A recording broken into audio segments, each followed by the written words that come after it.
Well, hello and welcome to Matt's Automotive Channel.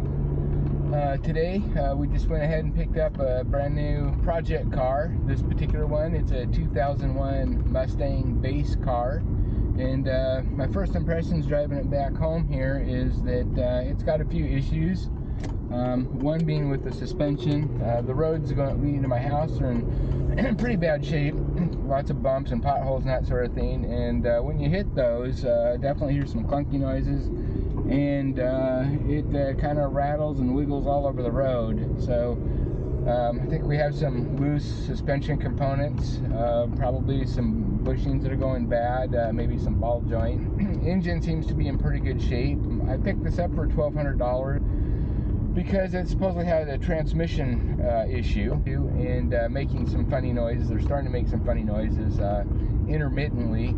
And after driving it around a little more after I purchased it, I realized that the noise only occurs in first gear. Once you shift it out of that, it's gone.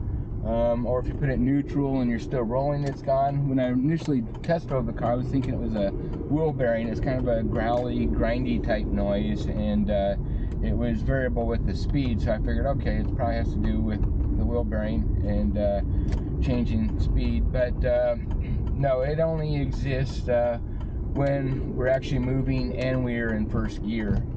I don't know if you can hear that. It's probably not going to pick up the sound on this camera here, but it's kind of a low note, growly, grindy type noise. Definitely has a transmission issue. We're gonna have to deal with that, and I don't know, we'll get it up on the lift and check the underside of the car. Everything else in the car seems to be in pretty good shape. There's no check engine lights. Everything seems to function. The windows, signals, lights, it shifts perfectly smooth. There's no issue there. So whatever's going on with the transmission is probably just in the very beginning stages. Anyway, we'll get this up on the lift and check it out in a little bit more detail. All right, we now have the car up on the lift. I did go ahead and wash it first, and it's definitely more blue now. And I looked around underneath and found a number of things that I'll point out to you a bit, but I have to tell you, the more I look at it, the more blue I feel. So I think we're going to call this project here Project Mustang Blues. So anyway, let's get into the car and I'll show you what I found. Right, so to start out with, I didn't think we had an oil leak, but we do.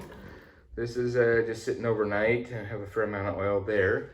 And then if we look directly above, we can see where it's coming from, and it looks like it's coming right from there between the mating of the engine and the bell housing, which is pretty indicative of a rear main seal that's gone bad. Quite a bit of oil all around here. Another thing that I noticed was here on this lower radiator hose, you can see that it looks like it's been dripping here, and if you go up higher, let's see if I can get a good angle here. You can see it's coming up here from the top part too, and then dripping down. The thing that's concerning about this isn't the fact that it's leaking, but if I touch this, it's very, very tacky. It's like almost tar. It's very sticky. And I did a little bit of checking into it to see what would cause such a thing. And I guess there's a number of things that can cause it. One of which is incompatible coolants. You mix them together, and then some of the chemicals in there will precipitate out and then form a tar-like substance. You can also have, it could be a blown head gasket, and you get oil mixing in with the coolant, and that can create a tar-like substance. Also, there are additives that you can add to the coolant system when you start to get leaks, and it could even be a result of that. But one of the things that I'm thinking now is this also has a transmission cooler.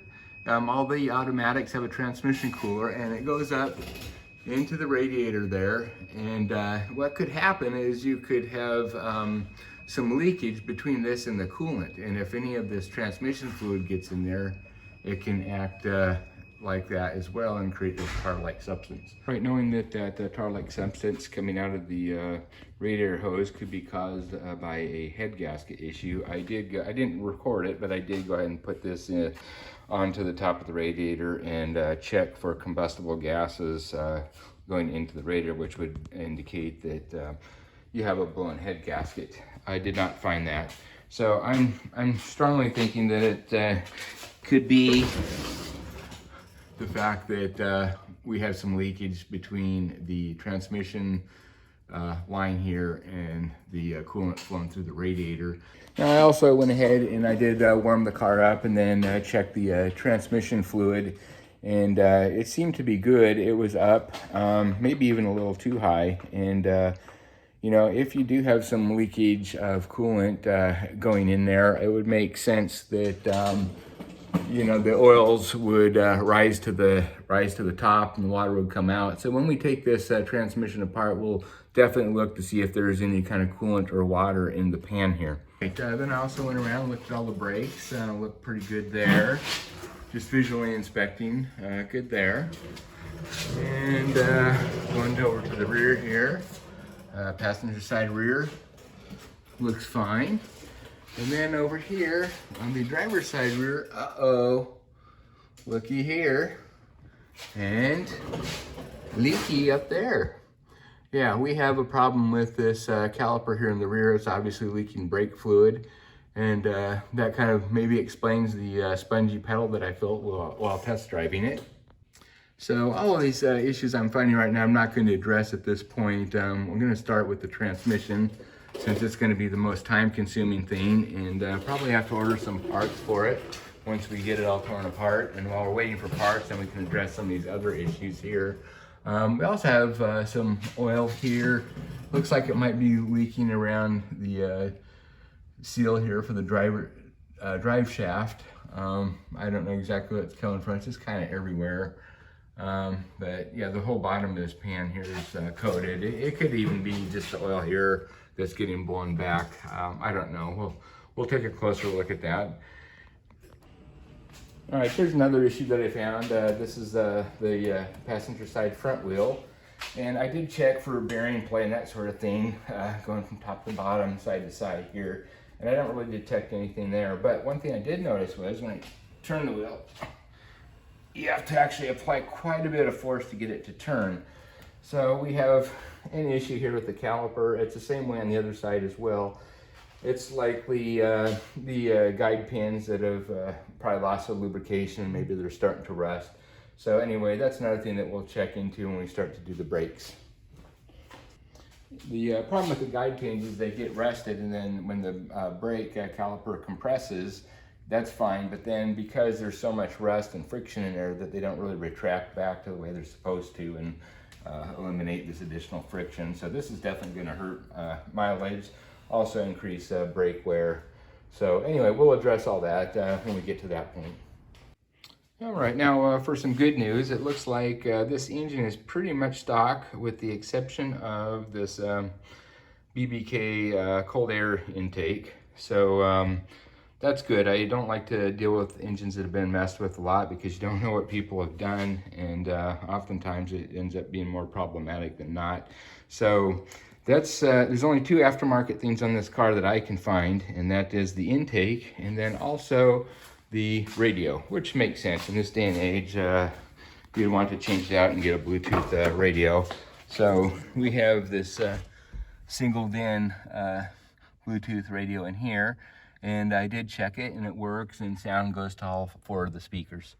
Oh, I forgot to mention, these wheels are, well, not necessarily aftermarket, but I believe they're off an S197. So the tire diameter is going to be a little greater than it would be with the stock tire. So the speedometer is probably going to be off a little bit as well. The other thing that I noticed was, if you look down the side here, it's kind of hard to tell here. But there is a little bit of negative camber there, probably a little more than what you would expect to see. I would expect to see that much negative camber, you know, if I had lowering springs on and whatnot, but obviously this is the stock suspension. And the most camber, negative camber you should see on here is 0.5 degrees. I believe the spec for it is negative 0.5 plus or minus 0.75. So you could actually even have positive camber, although I don't think most cars are set up like that. But anyway, what could potentially cause that is some worn out control arm bushings. And as those wear, it's going to allow the bottom part of the tire to move out a little bit more when the weight is on it. So when we get to that point, we'll check out those bushings as well. We'll probably go ahead and replace those. And maybe there's also some issues with the ball joints as well, because when I was driving it around, I could hear things clunking around, and it would hit some bumps, and this car become pretty unstable. So there's definitely some wear on the suspension components. And the only other thing here is we got a little bit of moisture in the headlight here. And of course they're hazed over. I think we can clean that up pretty good and get the lens pretty clear again. I did put my battery tester on the battery here, and state of health on this is 53%, and I believe state of charge was like 78%, and that's after running it for a while. So I think this battery is on its way out. The battery tester said that it recommended replacing the battery. So this is pretty much on its last leg. It's looks like it was made in 2018, so it's got a few years on it.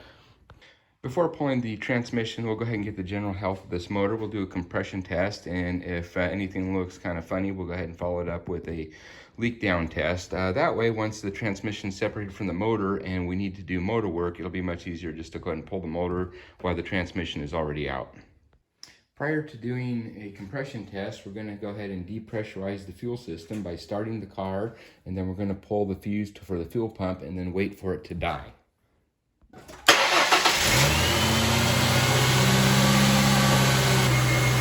Alright, now we're going to pull the fuel pump fuse and just wait for it to die.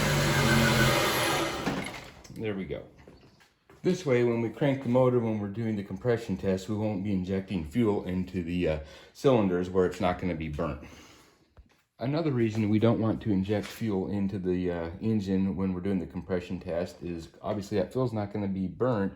So what'll happen is it'll inject into the cylinder, and then that fuel could wash away some of the oil around the compression ring, and we could actually lose a little bit of compression there. Not to mention that the fuel washing away the oil around between the cylinder and the piston ring could induce additional wear when we're doing the compression test. So we don't want that to happen. We want it to stay as lubricated as possible. Now with the fuel pump being powered down, we can go ahead and try turning the motor over, and obviously it's not going to start.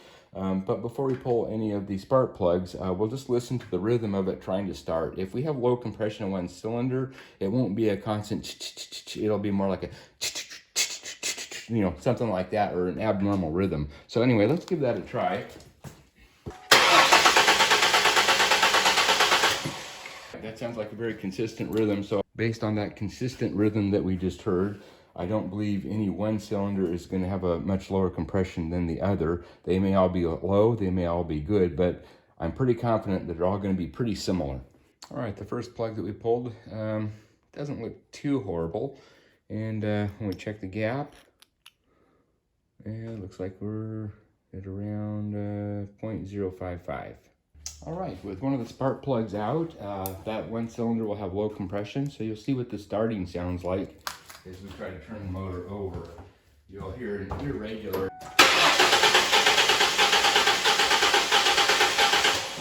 So if you had a low compression in one cylinder, that's what it would sound like. Let's go ahead and crank this over and see what kind of compression we got.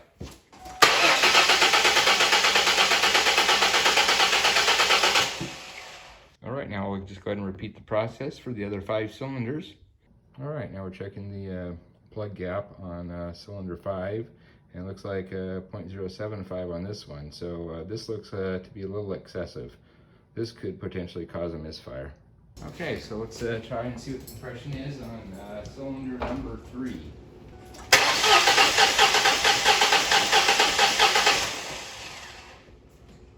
I went ahead and finished the compression test on all the cylinders, and also checked the plug gap on all the spark plugs when I took them out. And as you can see, the compression ranged from 190 on cylinder 1, and the lowest was number 5, 175. These are all pretty good numbers and within spec. And the plug gap was pretty good on all of them. I think they're the original plugs. They ranged from 0.055. Actually, that was all of them with the exception of cylinder number 5, which was 0.075. So I think this engine is in pretty good shape. All right, even though this is a running and driving car, obviously things are worn and they're not going to last much longer if continue to drive it the way it is. So there's quite a bit of work to do on it. The biggest, of course, is going to be the transmission. It's going to be the most involved and time-consuming part. And so that's what I'm going to start with. And I think my strategy for doing this video series is to break it up, obviously, into a lot of different videos. And we'll definitely start with the transmission, get it apart. Then we'll find out what parts we need to order. Then we'll start addressing some of these other issues that we found. So anyway, that's going to be the approach for this car. Project Mustang Blues. So anyway, I'll catch you on the next one. Thanks. Bye-bye. Whoa, wait a minute. Come back. One afterthought here. If you enjoy this type of content, please like and subscribe. And if you're interested in seeing how we address any of these issues that I just mentioned, please go ahead and click that notification bell so you'll be reminded of videos moving forward. All right, now I'll see you next time. Bye-bye.